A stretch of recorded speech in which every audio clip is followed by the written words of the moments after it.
Hello, and welcome once again to Retrospecting My Life, the show where I give a behind the scenes to the videos that either didn't get one or didn't get the one they deserve. I'm Ron Manai, the creator of this video, and today we are going over my first ever re-release video, Super Art Gallery 64. I am going to talk about why this was a re-release. Wow, that's a hard one.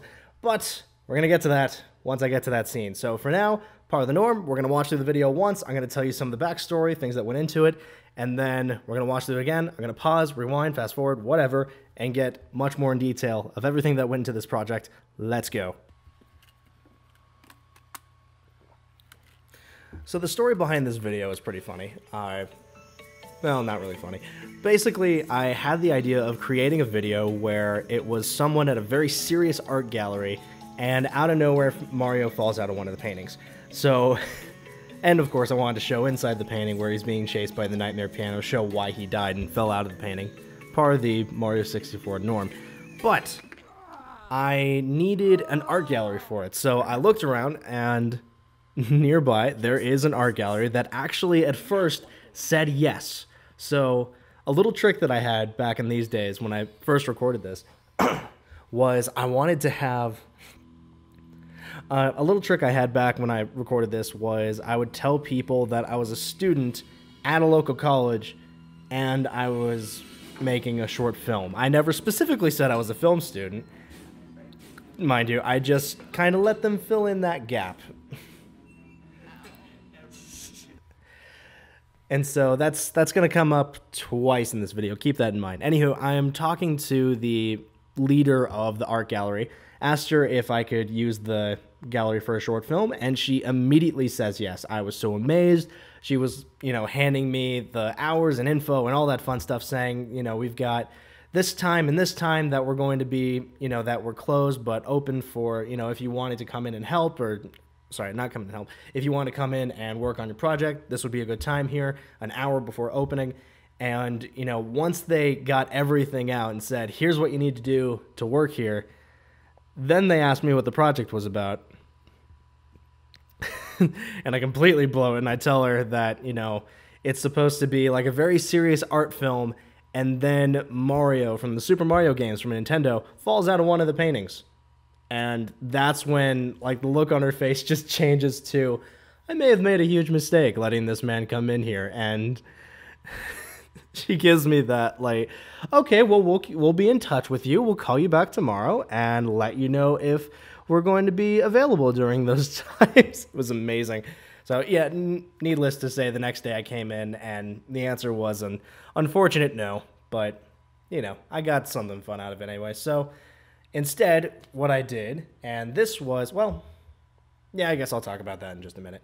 So, yeah, I guess that's pretty much the story behind this video. I wanted this to be all done inside of an actual art gallery. Didn't work out, so we had to green screen it instead.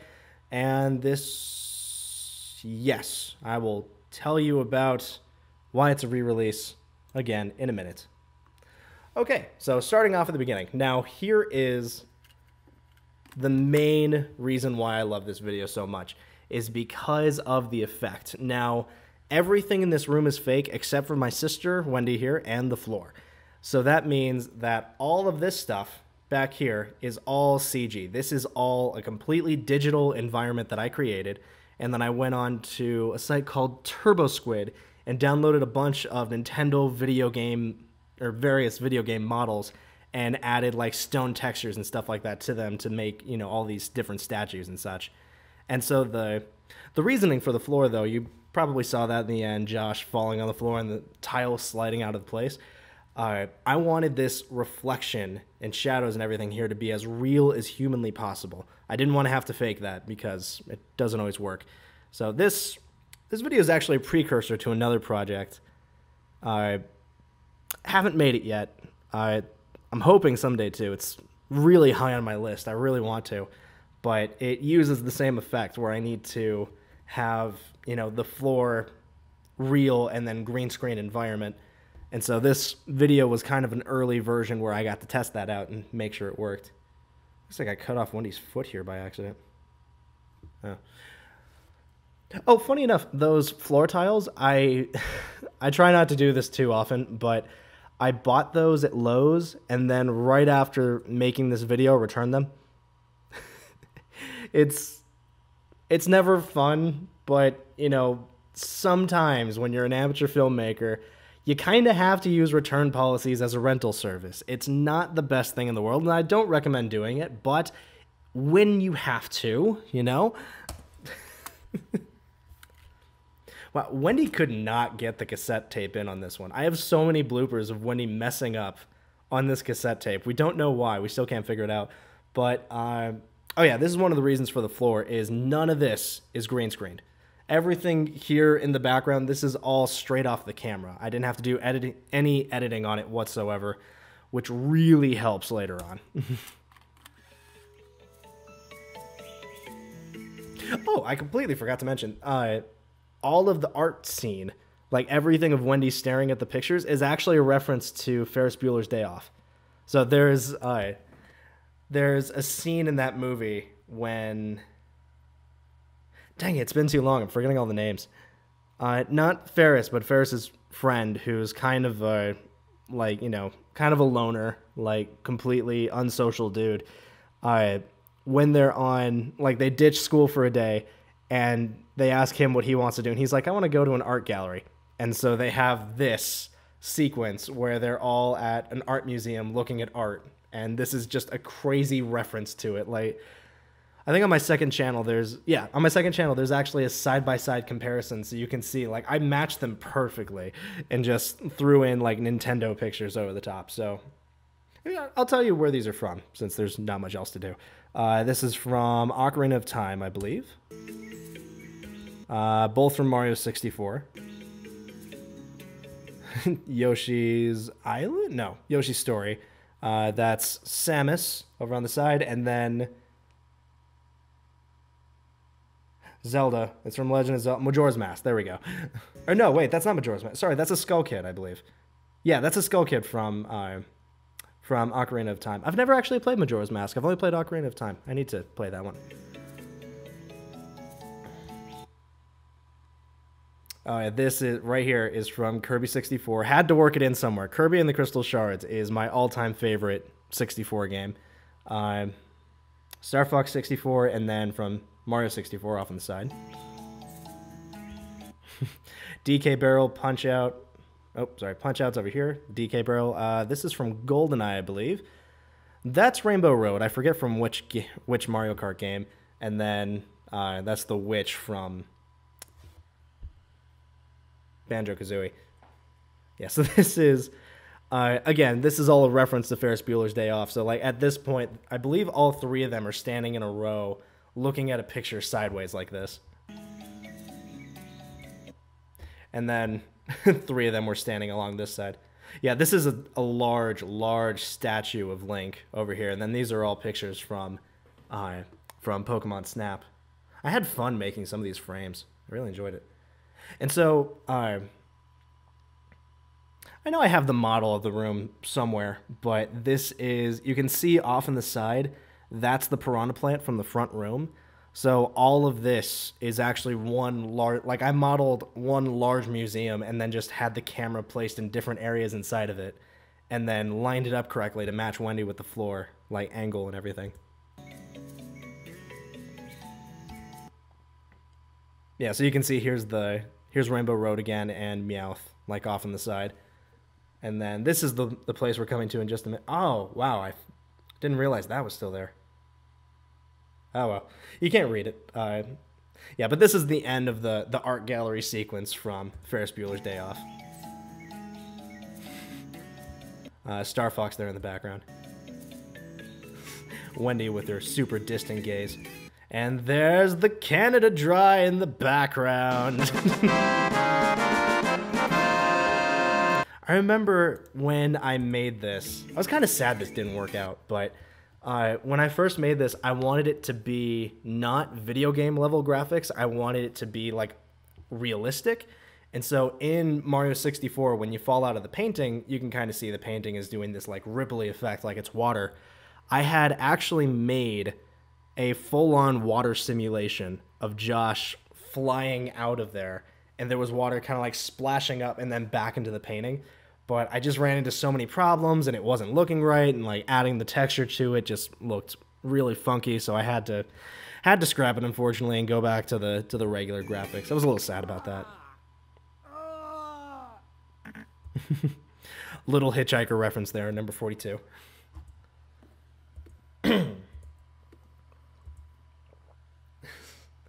So this one wasn't entirely planned, but I told Wendy to look this way, so kind of look normal, and she looked down by accident.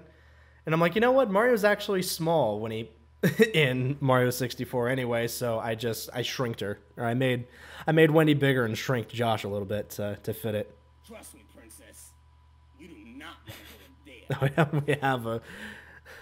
We have a blooper of me telling Josh what to say. This movie was somewhat heavily referencing to, or somewhat heavily influenced by the Super Mario Brothers movie. I know we don't speak of the Super Mario Brothers movie. I know everyone hated it. I kind of liked it-ish for what it was.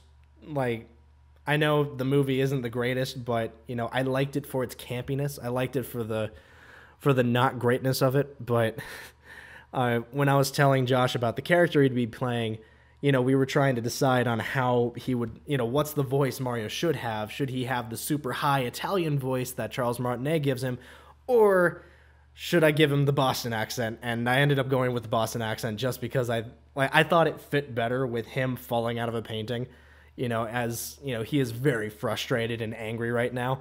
So Boston accent, and he nailed it very well, but we were trying to decide what to call Wendy. And I think we stumbled through like a couple, like, trust me, miss, or trust me, man, you know, stuff like that. And out of nowhere, I'm like, call her princess, call her princess. Like, it fits so amazingly well. Just trust me, princess. You will not want to go in there.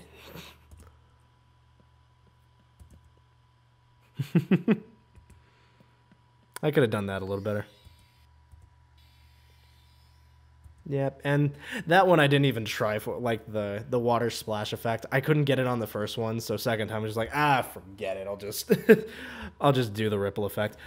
This one this painting back here is from Ocarina of Time, Legend of Zelda. And that is one of the paintings that Ganon is like leaping through during one of your battles, which was apparently a bit of an homage to Mario 64, funny enough. And there is probably another movie I can make just off of Josh as Mario jumping into the Star Fox painting over here in the background. But I don't know what it is, so sorry. Okay, now this is why this is a re-release. Now, those of you might remember that what this plaque originally said, it was originally Ode to the Harlem Shake, which was a really old viral internet sensation, and apparently I didn't understand it because, I don't know, I messed up. Okay, I'm gonna be honest, I messed up on it. I did a fantabulous job with the rest of these visuals. I did an amazing job making this movie, and then I ruined it on the last joke, and I hate myself for it so much. It's been bothering me every day since, and I guess the idea behind the Harlem Shake is that when the bass drops on this song, it just suddenly cuts to a bunch of people dancing or doing something bizarre and random. And I mistook that, and so I just basically just used the Harlem Shake as background music, and so many people hated it. Like, I got a good number of comments on this. A lot of people saying that they absolutely love the video, except for the ending. And so that was me thinking, you know what, fine, I'm gonna re-release it, and finally, now I am. So now it is no longer the Harlem Shake. It is Ode to the Nightmare Piano, and I just replaced this with, you know, with some daunting music instead of the Harlem Shake. That is Paper Mario over there in the background, and I can't tell you how many times I have asked one of my actors to give me a worried look, and they just have no idea what I'm talking about. Apparently worried is like the kryptonite of actors. How does that work out? But like every time I've asked an actor, can you give me a worried look? They stare at me. and just no clue what it means. So I don't know. Maybe other actors, have you had trouble with worried looks? I don't know. Okay. You know what? I need to restart the recording real quick. So I'll tell the story in half a second. I'm back. Didn't even know as I was gone, huh? So this scene. I guess it's time I finally tell you, Josh. We didn't have any permission whatsoever to record at this site. Like, none. At all. We probably could have gone to jail if we were caught.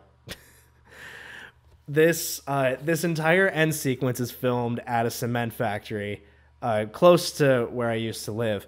And funny enough, like a week or two after this film went up, cement factory is gone. Like, just they shut down and the place is flatland now. It's amazing. I seriously did a double take as I'm driving by. I'm like, there was a cement factory here. Like, I just filmed there. I swear. I have the footage. But yeah, so I go there one day. I asked the guy, hey, I have a short film I'm working on. Is it possible to record the end bit here? It's going to take us literally 5 to 10 minutes tops. He says no, right away. No, not happening. So I ask him if there's a supervisor or a manager or someone higher up in authority that I can ask. Yes, I was that guy. I feel terrible about asking, but, you know, I asked him, and he gave me a business card. So I call them. I'm forgetting the name, but, you know, there was some name that I needed to ask for, so I'm just going to call him, like Jason Siegel. So I had to ask for Jason Siegel, and they gave me an answering machine. I left a message, never got back to me. So next day, I come in. This is the day before we have to film at this location. I come in at 11 at night, about the same time when me and Josh would have to come in to record this section. And I find that the entire factory is completely empty except for one engineer who's working on the trucks. So I talk to him and I say, hey, my name's Zaron. I'm a film student, my name is Aaron. I'm a student over at blah, blah, blah college, and I'm working on a short film. And I talked to Jason Siegel yesterday, and he said, you know, yeah, go check it out. So I wanted to, you know, see what you said about timing, what would be the best time for us to come in here. And, you know, engineer was very nice. He's like, oh, yeah, Jason Siegel, cool. He said, you know, just come in around these hours from like 8 at night to 5 in the morning. The place is completely empty, but the gates are all unlocked and open in case if there's a cement emergency. He actually said that in case if they, like, out of nowhere need cement. Yeah. So I said, awesome, thank you, sir. And the next night, Josh and I came in and recorded, got in and out as quickly as humanly possible. And, like, you can actually see, he was up, like, super high on this stuff. Like, I had to zoom in a lot for this shot. Yeah, we were really in the inner workings of this factory. Like, we could have gotten in a lot of trouble if we got caught or if somebody drove in. I don't know how far I could have dropped Jason Siegel, but yeah, so this movie, or this entire end scene, is completely without permission. Sorry, Josh. Sorry, I had to lie to Josh. That's what I'm talking about here. I told Josh that we had complete permission. We were totally allowed there because he was freaking out and looking over his shoulder every few seconds, you know, worried that we were going to get caught. So I'm like, Josh, it's okay. We got permission here. Like Jason Siegel said, it's cool. You know, if a truck drives in, we just got to tell them who we are and we'll get out of their way. Like, we're fine. We're not going to get in trouble. We would have been dead. So this is, yeah, that's a simple 3D coin that I threw together. Just off of, because this is the, you find the Nightmare Piano in the Haunted Mansion level in the game most commonly during a red coin mission, because there's a red coin placed just behind it. Nintendo was jerks for that, like. So the way I made this piano, very simple actually. Just went to TurboSquid, the site that I use for all the other 3D models, got a picture of a piano, and then added like a bunch of cones to it, to the inside. of the lid there, and then added a distortion noise modifier to each one of them and warped it slightly so it looks like, very jagged, like shark teeth. And I considered doing it the game's way, where it was just triangles, but I don't know. I like this a lot better. Oh yeah, this was actually the first 3D model that I've made using a light probe. So I have had a field day trying to explain this one to my dad. Basically what a light probe is it's a little silver ball. It's kind of like Christmas ornaments. I used a Christmas ornament for mine. But the idea is that you take a picture of it and it captures a full 180 degree side of your environment. And so then I can apply that image into a 3D object such as this piano and warp it over the top to have, perfect reflections for it, and even a little bit of lighting as well. And so that's why this is personally one of my favorite models I've ever made. Like, I absolutely love how well this piano turned out. And then the trick was just adding in, all the correct animation, making it look like he's jumping by opening the lid. So the lid had to open first and then whoop, whoop, kind of thing. Always lands flat, but usually at a side or an angle. And then you can kind of see that the lid to the keys is opening as well. Yeah. And then the last thing was just adding in lights at the right areas to kind of simulate the same lighting that Josh had for this area, or for the shadows, sorry. Oh, and a little bit of smoke at the beginning when he first falls in. And then a little bit of camera shake to really sell the effect. Oh, and this shadow going off the side. I forgot about that. All right. And that's... yeah, that's it. So, thank you for watching this Retrospecty for Super Art Gallery 64, my first ever re-release. Yeah, I probably won't be doing videos off of internet memes or internet viral things like that anymore unless I fully understand them. So, hopefully I won't have any more mistakes like this. Hope you enjoyed this video and the original. Please help me share it around. I'm probably going to be trying to get it on Cheeseburger or Meme Base, so if you could click the link in the description to give it an upvote, or check it out on the front page if it actually got there, hopefully. And I'll check out my other works, and I'll see you on the next Fortnite.